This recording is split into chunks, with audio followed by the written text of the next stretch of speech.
Welcome back to the Wolf of Queen Street. Welcome back to the audio podcast or the YouTube series if you joined us today. So some insight I've got from some fans over the last week is to tell us, people that are just joining, what the podcast fundamentally is about. This is an entrepreneurship podcast series where I invite guests on here to tell their stories of how they've achieved success, overcoming challenges or darkness, and breaking down the barriers that today's society is putting against us for business owners, female empowerment, or anything in that realm. But before we get started today, today's episode is brought to you by the Dark Heart Grooming Company, skincare for men, only using organic, natural, native New Zealand ingredients, and you can find them under the Dark Heart Grooming Co. on Instagram. And the next time you place an order, just add the Wolf10 in checkout to get 10% discount. But today I'm joined by Stephanie Z, someone that it was quite interesting, as with most people I've had on my show. I always noticed Stephanie over the last 12 months on all my social feeds. I go to a UPW in September. She's there. I meet up with a guy called Brody Lee. That's part of the crew. 2 weeks ago, she's doing a post with Brody. I do other Instagram stories. I do other Instagram feeds or Facebook, and everything I see here is Stephanie. So to the people that I say out there, if you want to be seen or you want to be heard, you got to do the opposite. Stephanie wants to be seen so she gets heard. She wants to be heard so she gets seen. And this is how it introduced me to Stephanie. I know you've just certified as an NLP trainer as well through Luke Hawkins. And another really weird moment was that exact course that you went to for Luke Hawkins. 2 days before that, I got contacted by someone I know and said, hey, you should come do this 10-day course. And for my own reasons, I couldn't go on that course. And again, I was watching the course and Stephanie was there. So a bit of a weird, how would I say, energy in the world that brought us together, and for Stephanie to be on the show today. So welcome on the show. Thank you so much. That's an amazing little introduction there. It's a bit of a point, and something I always cover on with my guest, of how normal people, or how would I not say use the word normal, but in today's society where everyone is bombarded by content, by social media, by a lot of other noise other than actually having a discussion or being in front of a person, is how do you get seen? And your example of me seeing you and your brand and what you represent is just that of pretty much in my circles. Every other day I saw you or heard someone talk about you, or I saw a post that was indirectly related to what you were trying to achieve. And it just meant that I went knocking on the door and said, hey, I want to have a chat and see what you're about. So can you take our listeners at the moment a little bit back through your backstory of what you are and what you're about to where you've come to today about being a certified NLP practitioner and what you're trying to achieve? Yes, I really appreciate everything that you've said there, my friend. So, and I really want to come back to 365 Days of Smiles with Steph and around energy, around the socials and being seen in authenticity, which is really, really important for everyone to understand. So background of me, I am born in Australia, grew up in a town called Newcastle, a couple of hours away from Sydney. And, I don't feel like my story is super significant. I'm sure that everyone of us out there has a story to tell. We all do, right? But like a lot of people, I was really bullied a lot in school, quite severely actually. And it wasn't actually until recently that I had to sit down and actually do an exercise around my story that I realized I was trying to start my story from when I was about 21. I'm 31 now. And then I realized, and I let it sink in, that I was like, oh my gosh, I'm actually not starting my story from where it really needs to start, which was back in, high school days, teen days. And also I went through a drug phase, which I'm going to touch on in a second. And I was actually really nervous about sharing my story with others through fear of what other people are going to think. I'm like, are people going to stop following me? Are they not going to resonate with me? And then I realized like, whoa, like that's inside me. Not anything to do with them. And I realized like, no, like if I really want to be authentic and real and show up as my best self, I have to be truthful to myself to be able to be truthful to others. And so, I got bullied a lot in high school. To be honest, I got that bullied that I actually had major stomach problems and health problems. I probably had, months of time off school. I then had separation anxiety from my mum. I went through a phase thinking that she was going to die and leave me and I was going to be alone. It was quite severe what I was actually going through. And then as time went on, I got to about 17, 18, and I got, sort of caught up in, I would say, experimental, drug scene and alcoholism and all that sort of stuff that was happening quite a lot where I was living. And, I got to a stage where I was going out every Friday, Saturday, Sunday night, and I was literally taking, drugs and alcohol constantly. And upon reflection, like nowadays, I realized that the reason that I was actually doing that was for social acceptance, and also, a need of peer pressure and a need to fit in with everyone else. And also the choices that I was making at the time, I realized that I wasn't really I didn't love myself at the time. And I didn't feel worthy.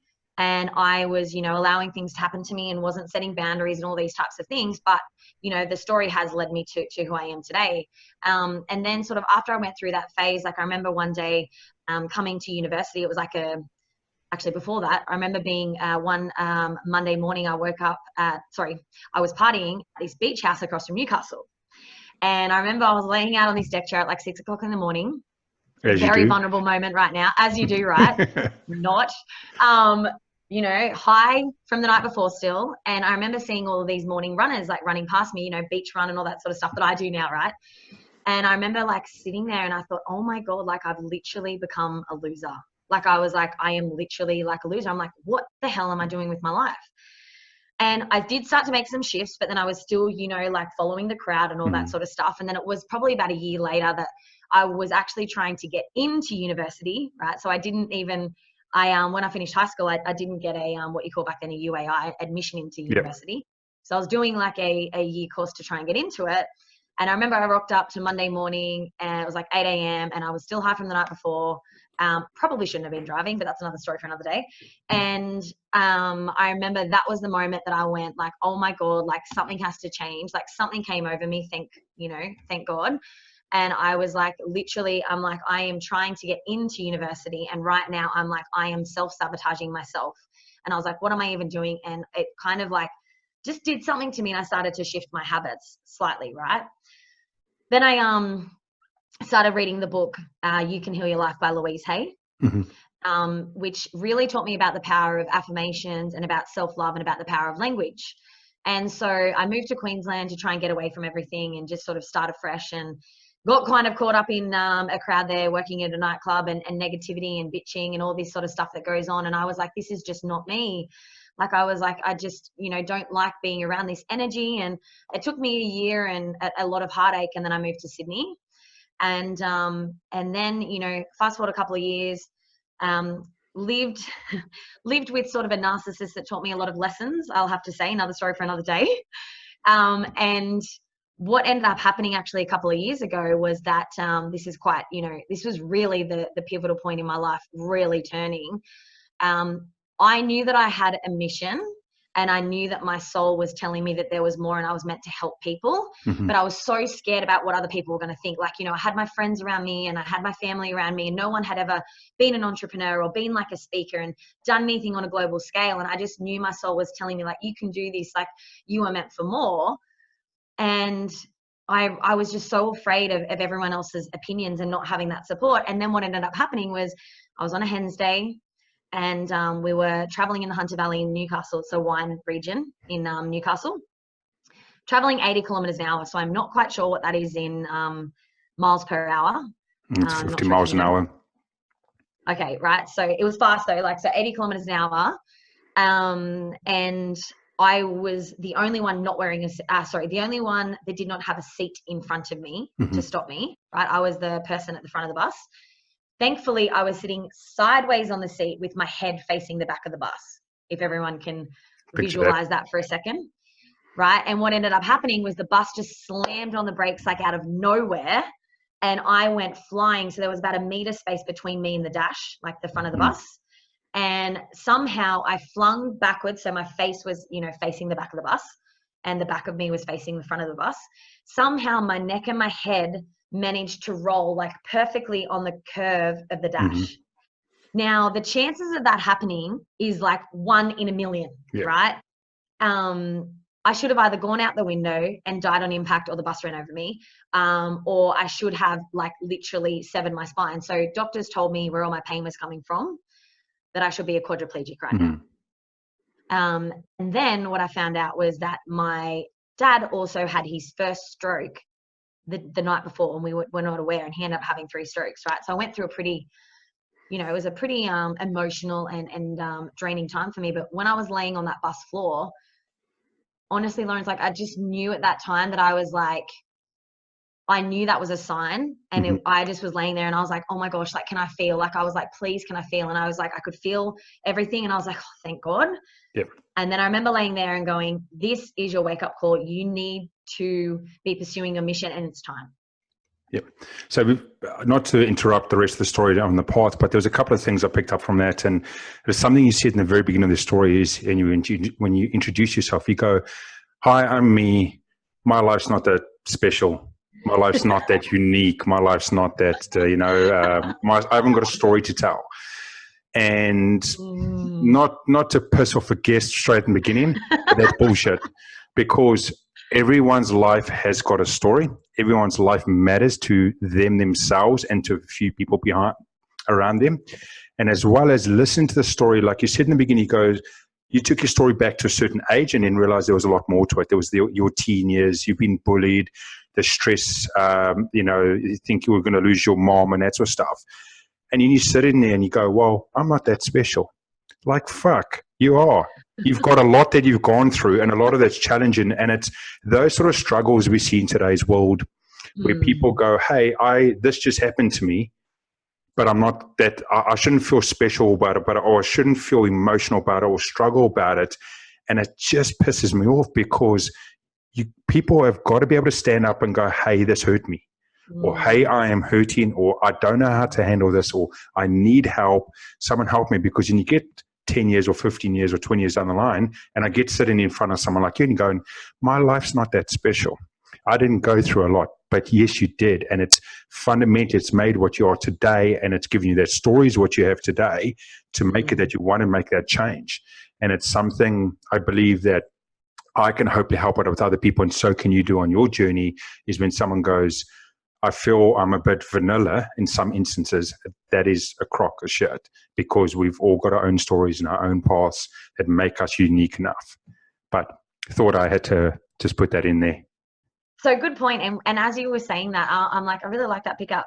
As you were saying that, I was like, oh, he's totally right. Why did I say that? And you know what, the first thing that came to me, and I'm just really, everyone that knows me, or anyone that, if any of you that don't know me right now, you will start to know me. I'm very vulnerable and very open and very honest. I was like, oh, I'm comparing myself and my story to other people's stories. Correct. And I'm like, I'm going, oh, like, I'm using just Tony Robbins. I love Tony Robbins. He changed my life. I'm using him as an example, going, yeah, I'll think about Tony's story and stuff. But you're right. Like, what I've been through, like, I think the thing is, when you tell the story, you're like, holy shit, like, I've been through some stuff. Like, and we're touching on the surface, right? We haven't even got, right? Like, we're touching on the surface. And I'm like, I think it's when you are in a much better place and you come out of it, you look back on it and you're like, oh yeah, but like, when I was going through it, it was like, my life was like ending. Like, yeah. I was in deep, dark depression when I was going through that bus accident, and my dad having 3 strokes and he lives in a nursing home now. And I felt like I had no one around me, and like, oh my God, like the world was ending. Like, it was literally, but I'm really actually grateful that you said that, because my story is important.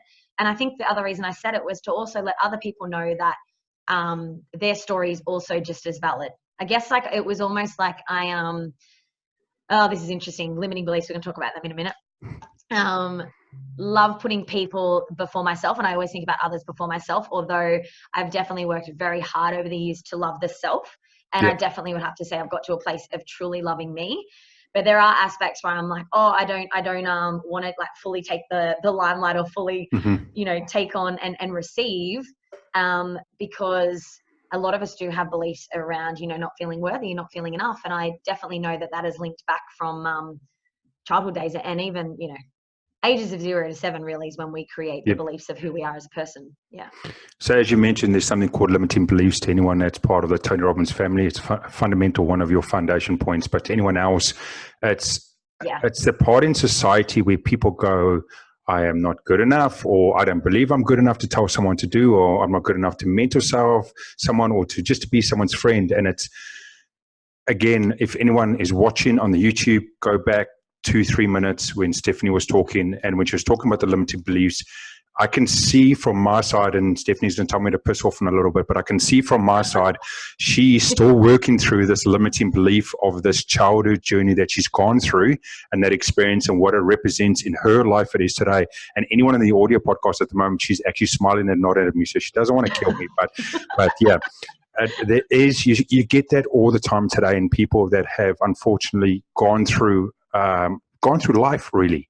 There's moments where, even in my life and anyone else's life, there's moments where you go, no, or I don't think I can do it. I don't believe I can do it. I don't believe I'm good enough. I don't believe I'm skilled enough, or I'm challenged enough. And especially in our kids today, in the education, and once they get out of school, in the entrepreneurship game, they put so much pressure on themselves because they don't believe in themselves, that they almost put themselves into anxiety, into depression, and then into the mental health challenges we see today.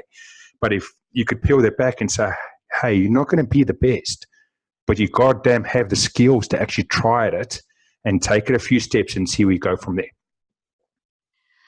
So true what you say there. And what I started to realize over the years, and I will definitely talk about NLP, which will link in a lot more to this discussion, is that you can have limiting beliefs in different areas, right? So in business, you might not have them anymore, but around relationships, like I definitely know, I'll say I've cleaned them up, right? I've removed a lot from my life through NLP, which has been amazing.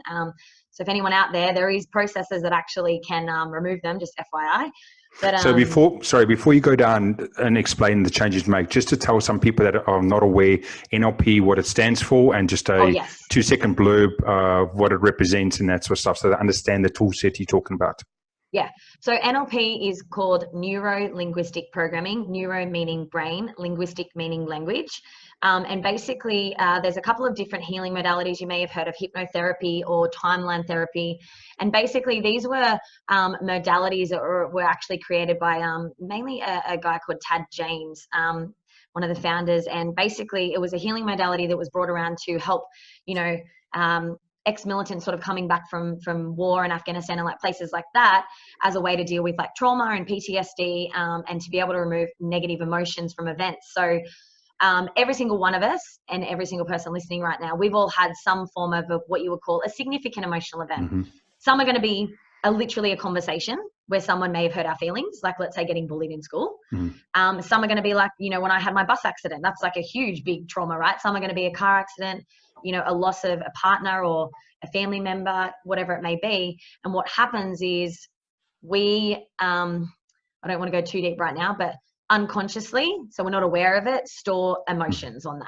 Correct. And so the process is actually being able to identify what's actually there, because 95% of the brain, we're not even aware of what it's actually doing. So this process helps you to tap into that part of the brain and then remove all of those emotions. So while we're on this, actually, I'll explain this example, a bit of a metaphor that really helped me to understand the conscious and conscious mind, just for people listening. So imagine you're a tree, right? And you can see the tree on the outside. We're a tree, right? So you're a tree and I'm a tree, we're all a tree, right? So that's the 5% of the brain that's the conscious, like that's what we're talking with right now, right? We're conscious of it. We know the words are coming out. We can hear it, all that type of stuff. Now, underneath the ground is the root system, right? So the root system we cannot physically see, right? But it is there. But unless you really think about it, you probably even forgot that the root system's there, right? Correct. So let me ask you for a second, what's stronger, the root system or the tree? I'm guessing it depends on the position that a person's in at that stage, right? So, or a tree, just generally a tree. You would think the tree itself. But I've got a funny feeling it's going to be the root. It's the root system, my friend. Yeah. There we go. You just learned something today. Yeah. There we go. You like that stuff. It's the root system, right? So the root system is actually stronger than the tree. So the reasoning I say that is because 95% of our brain is the root system. As an example, we don't have to stop and take a breath right now. Correct. As an example, we don't have to, pray like when we go to sleep and think, oh, geez, I hope I stay alive tonight and I hope I wake up in the morning. That's the unconscious. When you go to the fridge, you don't have to think, extend right arm, open fingers, last fingers around door handle, bend, right elbow, pull. Sounds ridiculous saying that, but that's what's happening in your unconscious mind. It's the same as when you tell someone, well, how's your breathing? No one ever pays attention to their breathing, how deep it is, how shallow it is. But as soon as you say to someone, how's your breathing? All of a sudden, they go, hold on. And they actually think, what are you talking about? And then they can feel the breathing itself. Correct. So what really started to shift with my life when I started understanding about NLP, I went and done what you call a breakthrough. So I had a breakthrough transformation with an amazing guy. And it literally just changed my life, right? I've done a lot of personal development over the last 10 years, but the last 3 years specifically, it's just been like all in. And the best way that I can describe it is what sort of happened is, imagine you've got a closet at home or a wardrobe at home and it's full of clothes, like literally you cannot fit another piece of clothing in, full to the brim. And what I say, the best way I describe this is, you know, some clothes hanging up are going to be anger, sadness, fear, hurt, guilt, resentment, shame, right? Natural emotions, sadness, right?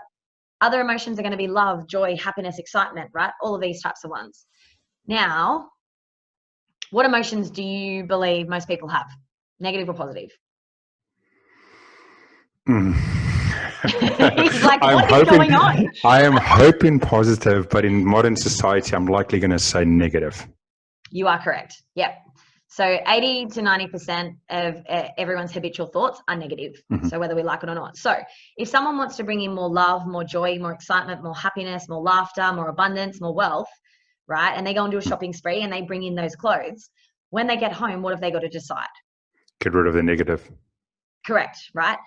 So I started to understand, I'm like, oh my gosh, we actually need to make space and create space for the new. So I had no idea for so long. I had been hanging on to things that were not serving me unconsciously, right? Correct.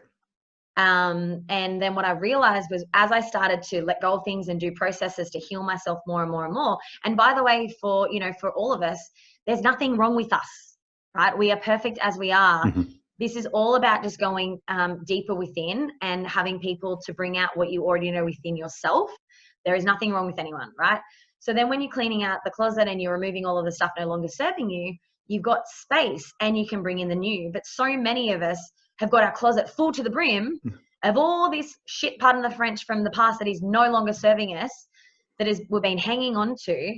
And we're like, why am I not bringing in, new stuff? You might bring in a little bit here and there, but it's because you actually don't have the space to create anything new. Or there's a conflict when you try to bring it in as well. The biggest challenge you get is, using your analogy, if you've got a closet full of clothing and 100 pairs of shoes and so forth, and you're trying to bring something in and you're not willing to take something out, even if you put it in at that stage and shove it in there, it's not going to be effective because it's going to be challenged. It hasn't got the space to blossom into the positive emotional state or positive memory that you're trying to build onto as well. So it has to be a complete removal of one to replace with the another to make sure the journey goes the whole way. The way I love that analogy. The way I also describe this is, what will happen for a lot of people is they'll start to go, I want to change, or I want, a more empowering belief, like I am worthy and I am enough, or I can do this and I can start a business or whatever it is. And what will happen is they're in two parts. So they'll start making some form of shift. So I describe it like abundance on the tree. So the leaves will start to, flourish and the flowers will start to come out, right? But then what will happen is something in life will happen and they'll get into an unresourceful state, right? So they're either, something's gone on in their life or something tragic happens. And what will happen is they will revert back to their old beliefs that were created when they were a child, the root system, right? And so what ends up happening is they sort of self-sabotage, because they'll be like, have 1 foot over here to the right and 1 foot over to the left. And then sometimes they understand, like, I'll take 2 steps forward and then 2 steps back. I'm like, why do I keep doing this? And it's because a part of them wants to go forward into and manifest and bring in what they want. But the root system, the cause, has not yet been dealt with and pulled out, right? So you have to fully pull out that root for you to break that pattern. And the other thing is why NLP is so important is because things get rewired in the brain, but also it all comes down to the neurological pathways, but the nervous system, right? So that's really how you start to rewire yourself. Like just doing affirmations all day, like, I'm strong, I'm strong, I'm strong.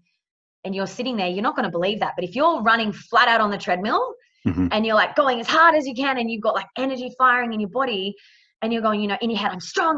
Like I yell out incantations when I'm running, like literally outside. I don't care what people think.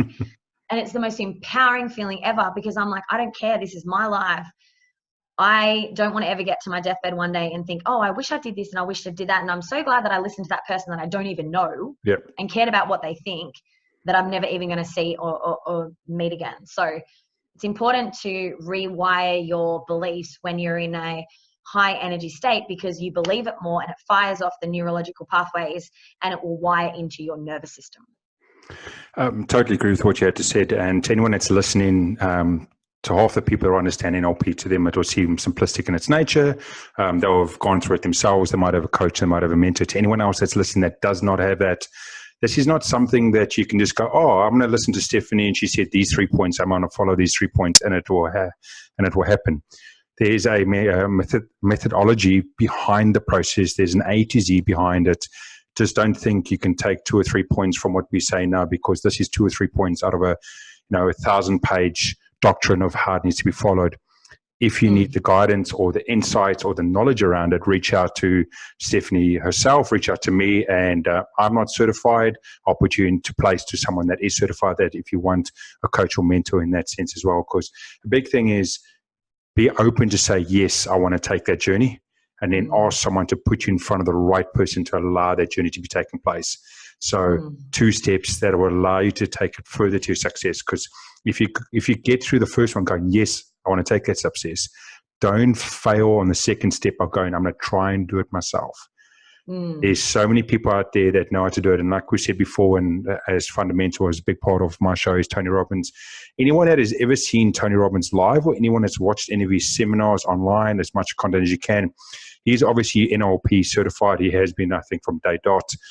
He does a lot of stuff, and you would watch a video without realizing Stephanie would be able to tell you some of the triggers. Everything he does, every way he talks, every way he moves and shuffles and does anything in front of any one person he's talking to is exactly scripted of how he wants to do it to get a result the way he wants to do it. And that's part of it. So if you ever see him, if you go on I'm Not Your Guru on Netflix and you see him talking to someone and he shouts in someone's face, or he tells the woman to divorce from her boyfriend live on the show, that is not to put a point. That is to go through the certain steps that are underlined to break through those negativity and to achieve the success. Because you were talking about earlier about people sabotaging themselves. There's always that famous saying of that person just sabotaged their own success or their own journey. And he's definitely right, as you said, if someone's got a left foot, right foot. And when something happens of whether they go to the new space, they feel so comfortable in that old space, that new space, which is success, or it's getting more money, or it's quitting my job because I want to start the career that I'm passionate about, they go, oh no, I'm not confident or happy enough to take that next challenge. And they actually sabotage themselves and go back to the old root system, as you said. That circle just keeps going, and the circle keeps going, because they get the feedback of, I go back to the bad way, I've got stability. It might not be the right one, but I've got stability. I've got an income. I still got a job. But if I went the other way, I don't have a job, but no, I need to follow my passion. And when you've got nothing, but you're motivated, you achieve things you never thought you could, because now you got a drive to achieve, find the job, find the clients, sign the clients, find the revenue. And you see that a lot in the coaches today and the mentors that are around in social media today, the right ones. Not the people that are out there giving the business a bad name, but the right ones that we're driven and motivated, and within sort of 60, 90, 120 days, they hit the first threshold for a couple of clients. They hit a second threshold, and that drive just keeps coming and keeps coming. And finally, 12 months later, when 12 months of hard work, you see them all come out and going, I just worked my arse off for 12 months and followed my passion. I can now do every single day what I was born to do and what I love doing. And I'm making money off it as well. Then I'm not working in a corporate job or in a day job that I don't like. With that as well, like one thing that I would say with following your passion that's really, really important, going back to just following up from the bus accident as an example, what I really started to find, and I'm sharing this because I know that this is going to resonate with someone out there. I started to realize that I knew that I was meant for more. And so I was like, okay, who do I want to become? And what is my mission, rather? What is my mission? I knew what my mission was to serve on a global scale. Mm-hmm. And so I knew that I had a message, and I knew that I could help and heal people. Like, I just knew that was, I love people, and I just want them to be able to live the life that they truly do deserve. And so what I started to realize was like, okay, who do I need to become in order for me to achieve that mission? Mm-hmm. And I started putting those things into step. Then what I started to realize was like, okay, I need to start modeling people who are in that space so I can get there further faster and learn from them. So that's where I started to like yourself, is to start to learn about Tony Robbins and Mel Robbins and Gary Vee and Grant Mm-hmm. Cardone and Joel Brown and all these types of people, right? And I started like listening to their stuff and like, you know, attending their seminars and just putting everything into practice that they would say. And that's when the NLP stuff started happening. And what I realized in that time was that the friends that I've had, and by the way, like, I want people to know, you know, I have had and have the most beautiful friends, a lot of them from school and stuff like that, and a lot of them from uni and work and all that sort of stuff.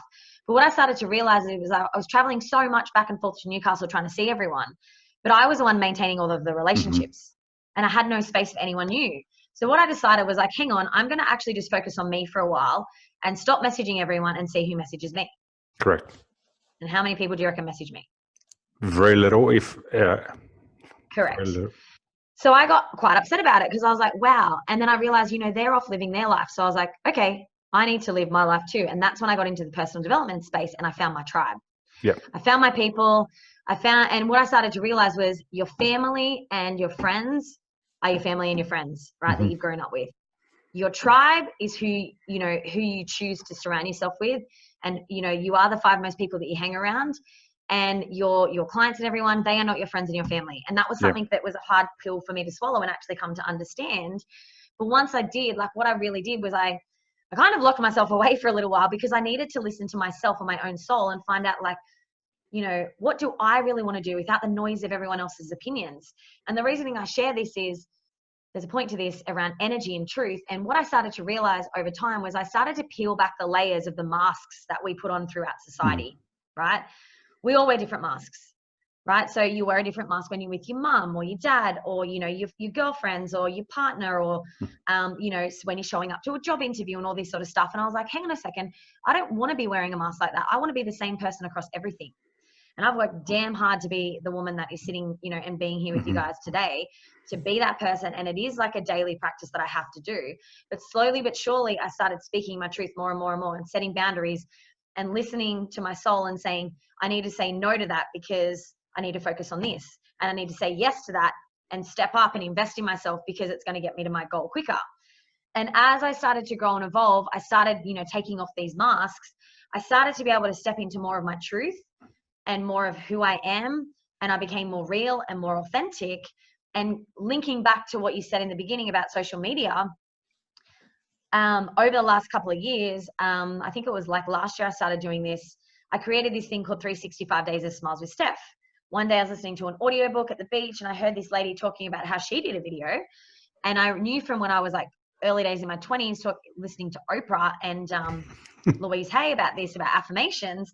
And I had written down affirmations every single day for a year, and that changed my life when I was like 21. And then this time I was like, wow, why don't I do a video 365 days? Well, that was definitely a commitment. And when I started doing that, what that enabled me to do was I was just showing up as me. You know, I'd have no makeup on some days, makeup on some days. Sometimes I'd be out, sometimes with people. Sometimes I'd be just so silly and so stupid. And then other days I'd be really serious. And what that enabled me to do was to really show people who I am and what I stood for. And people started to resonate with my authenticity and my realness. And the more and more and more that you come from truth, the more energy that you have. And also when you come from a place of loving the self, and you're loving you, you're then able to love others, because we can only give another what we have within ourselves. And love and truth is and gratitude is the most highest vibration of all. And that is when you come into energy and true happiness. Because everyone says to me, your energy, like, how have you got so much energy? Well, it's because I've done the process of healing and letting go of all the stuff no longer serving me and taking off the masks over a process and showing up as who I'm meant to be, not as anyone else. Yep. Totally agree with that. There's a simple saying that says you cannot fill up someone else's glass if your glass itself is still empty. So pretty much is if you're not in a fulfilled, happy, correct state in your life at that moment, you cannot offer anything to anyone else, because whatever you're going to offer them is not going to be beneficial, correct? It's likely going to be negative and in the wrong direction because you yourself are not in the correct state. And it's great to see you going through that. As you're talking through, going through those states, realizing the moments that you had to follow, doing stuff or starting stuff that you thought you weren't sure about or uncomfortable about, and following the journey. And through the journey that you went through, you found who you are, who the inner person is in yourself, and then taking it in the sense of where you are today. Like you said, follow that journey. You've just been recently, I think it was a month, 6 weeks ago, NLP certified, 10-day courses, totally immersed in that.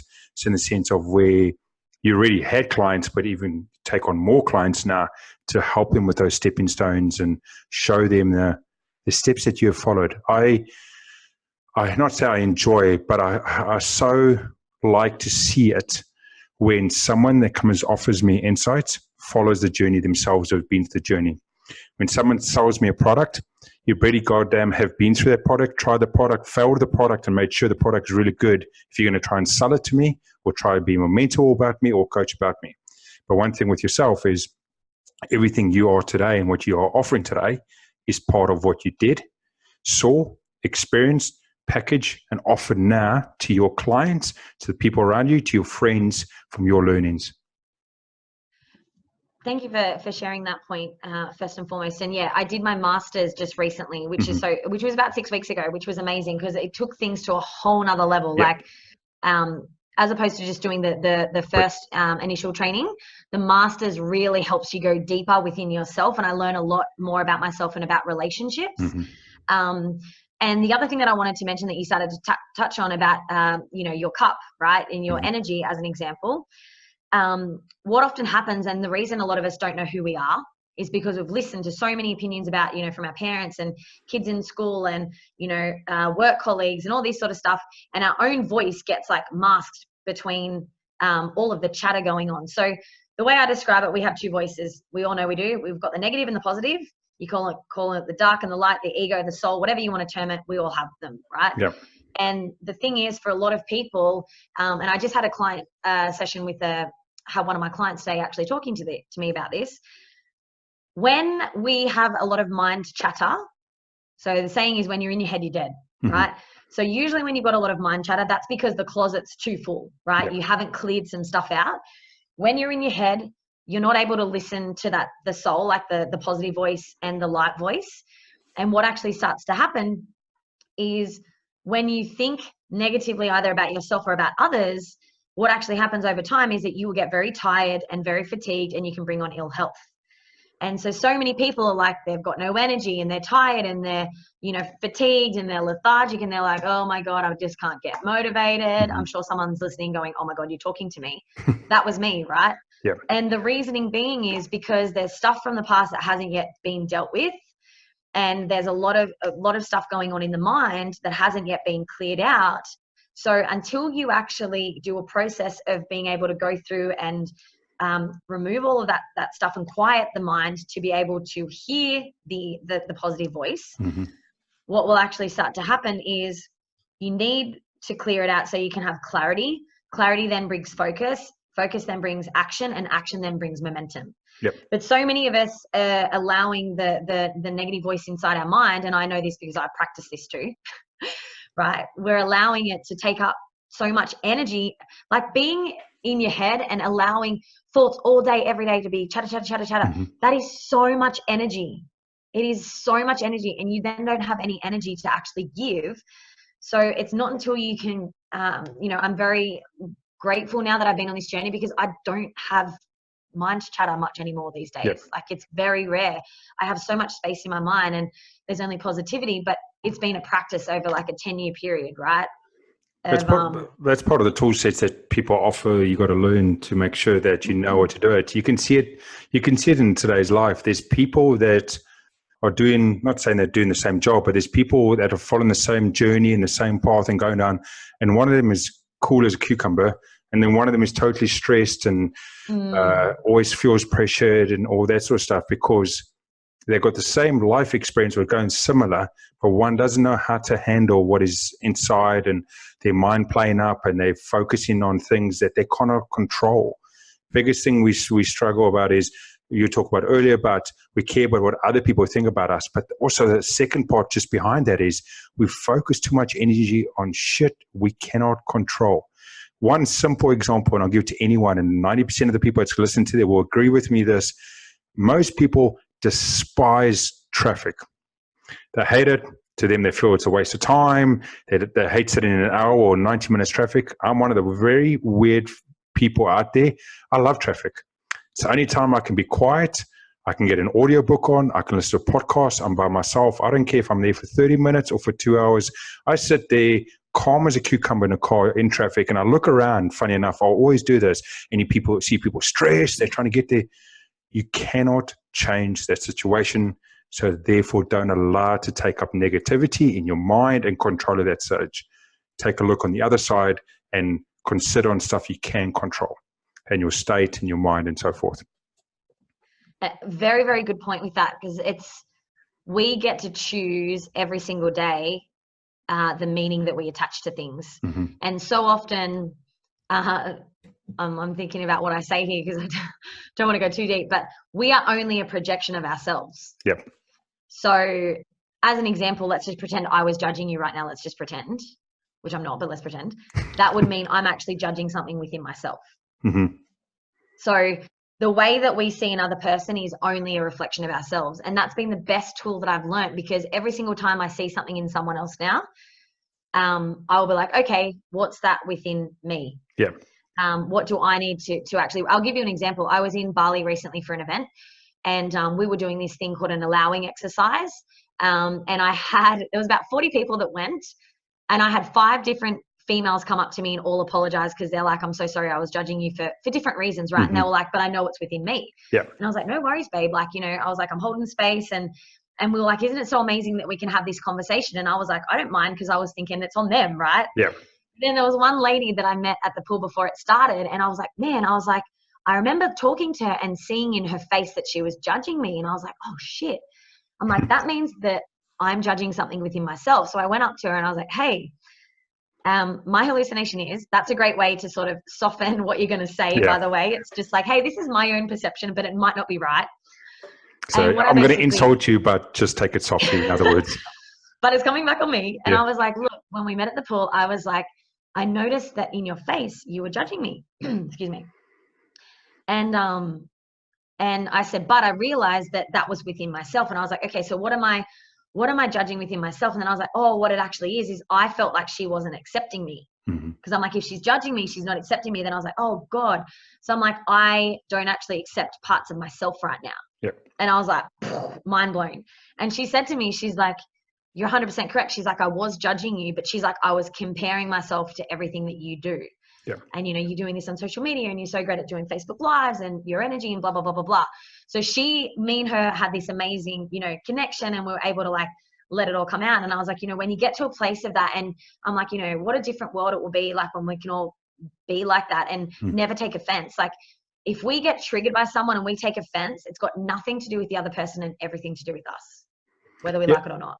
Yeah, that is true. We always see negativity in other people, but like you said, is when you look at it closely, it's definitely a negativity that sits within ourselves. When we judge you, when we are a judgy person, it's because of resentment, jealousy, and so forth. When we pick on people, or like you said, the lady said, she picked on you, or she thought of you in a negative way for what her perception of your success of what you've achieved.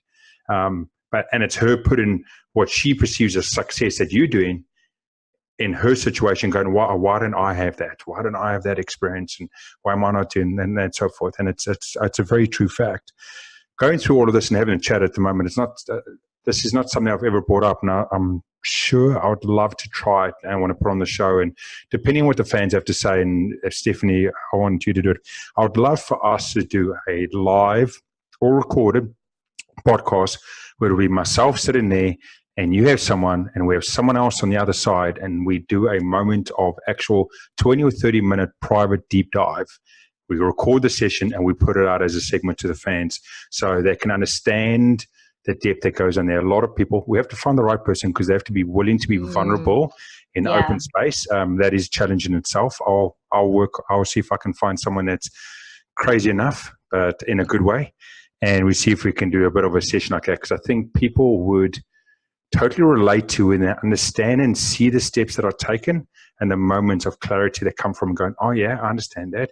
Oh damn, I totally relate to that, and go further and further. And it's not something we can discuss right now in that depth because it'll take hours to explain the process, but it takes 30 or 40 or 50 minutes just to have a chat and go through with someone about breaking the limiting beliefs, the negativity, and the holding back and everything else.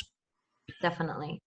And it's definitely something I'll chat with Stephanie, and I'll see if the fans, anyone that's listening, if you're interested, if you support, would love to see it, please let us know. If it's something that you're willing to put your hand up and you related to Stephanie at the moment and said, hey, I'm willing to put my hand up and I'm willing to come online and on a video to be vulnerable, please let me know. We can go from there.